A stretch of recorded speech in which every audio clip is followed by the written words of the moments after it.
এজন সাহাবাই আল্লাহৰ নবী সাল্লাল্লাহু আলাইহি ওয়াসাল্লামৰ ওচৰত আহি কবলৈ ধৰিলে, ইয়া ৰাসূলুল্লাহ, ইয়া হাবিবাল্লাহ, মই মানুহৰ ঘৰত হাজিৰা কাম কৰো।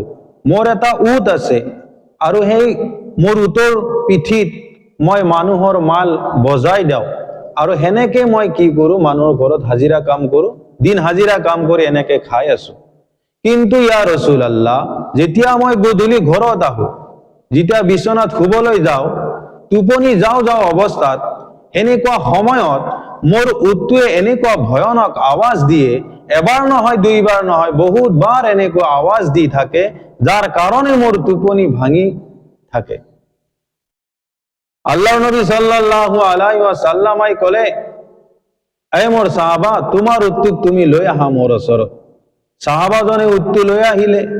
আহি আল্লাহৰ নবী সাল্লাল্লাহু আলাইহি ওয়াসাল্লামই আল্লাহৰ মখলুকত উটক সুধিলে, হে আল্লাহৰ মখলুকত উট, তুমি কোৱাচোন, তোমাক আল্লাহে জবান খুলি দিব? তোমাৰ মালিকে তোমাক ভালদৰে খোৱা লোৱা দিয়া নাই নেকি?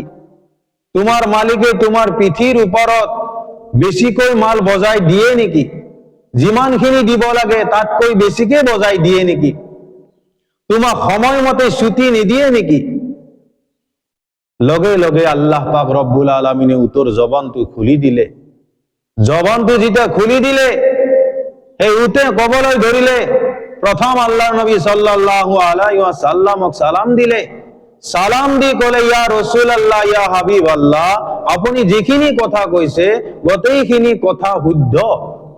মোৰ মালিকে মোক ধুনীয়াকে খানা পিনা খোৱা লোৱা ব্যৱস্থা এভৰিথিং দি দিছে, সময়মতে মোক ছুটি দিছে আৰু মোৰ পিঠিত যিমানখিনি মাল বজাই দিব লাগে তাতকৈ বেছি বজাই দিয়া নাই, যিমানখিনি দিব লাগে সিমানখিনিয়ে বজাই দিছে। আল্লাহৰ নবীয়ে কলে, পিছে তুমি কিয় চিঞৰ বাখৰ কৰা ৰাতি টোপনিৰ সময়ত? তেতিয়া উটটো কলে, ইয়া ৰাসূলুল্লাহ, ইয়া হাবিবাল্লাহ, মোৰ মালিকৰ বিছনা য'ত তাৰ ওচৰতে মোৰো বিছনা। কিন্তু মোৰ মালিকে যেতিয়া গধূলি ঘৰত আহে, ঈশাৰ নামাজ নপঢ়াকৈ হেনে টোপনি মাৰে, ঈশাৰ নামাজ নপঢ়াকৈ টোপনি মাৰে।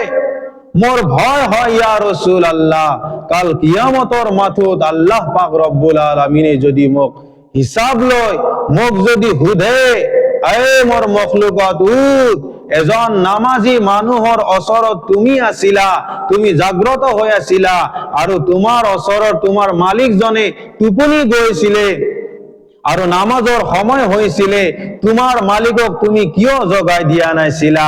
মোক যদি এনেকে আল্লাহ পাক রব্বুল আলামিনে কাল কিয়ামতৰ মাথোত যদি প্ৰশ্ন কৰে, ইয়া ৰাসূলুল্লাহ, মই আল্লাহৰ দৰবাৰত মই কিনো হিসাব দিম?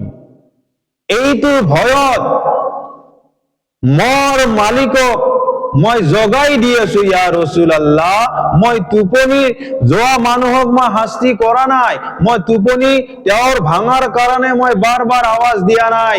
সেইজন আল্লাহ পাক ৰব্বুল আলামিনৰ ইবাদত কৰি তেখেতে টোপনি মাৰা, সেইটোৱে মই আল্লাহৰ দৰবাৰত মই বাৰ বাৰ কি কৰিছো, আৱাজ দি আছো, সেইজন মোৰ মালিকে যাতে কি হৈ যায়, টোপনিৰ পৰা সাৰ পায় আৰু সেইজন হকিকি, সেইজন সত্য আল্লাহৰ এক আল্লাহৰ ইবাদত বন্দেগী কৰি টোপনি মাৰে। মোৰ ভাইসকল, মোৰ বন্ধুসকল, এটা জন্তু হৈ যদি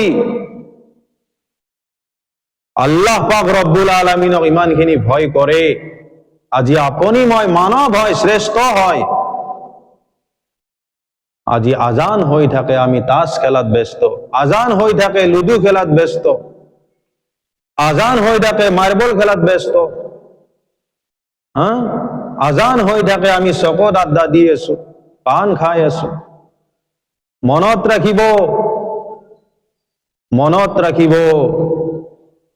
য'ত যেনেকে আপুনি মই সময় কটাই আছো, নামাজৰ সময় কটাই আছো, নামাজৰ সময়খিনি মসজিদত নাহি আমি যেনেকৈ বাহিৰত সময়বোৰ কটাই আছো, মনত ৰাখিব, এদিন সেই জমিনও আল্লাহ পাক ৰব্বুল আলামিনৰ দৰবাৰত গাৱাহী দিব, আপুনি মই যে নামাজ পঢ়া নাইছিলো।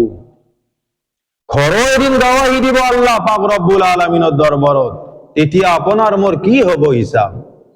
মোৰ ভাইসকল, মোৰ বন্ধুসকল, আল্লাহৰ এহেম হুকুম, নামাজ আদায় কৰক, আল্লাহর এহেম হুকুম নামাজ আদায় করক, নামাজ আদায় করক। মোর ভাই সকল, মোর বন্ধু সকল, নামাজর দ্বারাই সব কিছু হল হয়ে যাব। আল্লাহ পাক রব্বুল আলামিনে সকল ওপর পেরেশান অভাব অনাতান নামাজ পড়িলে দূর করি দিয়ে মোর ভাই সকল, মোর বন্ধু সকল।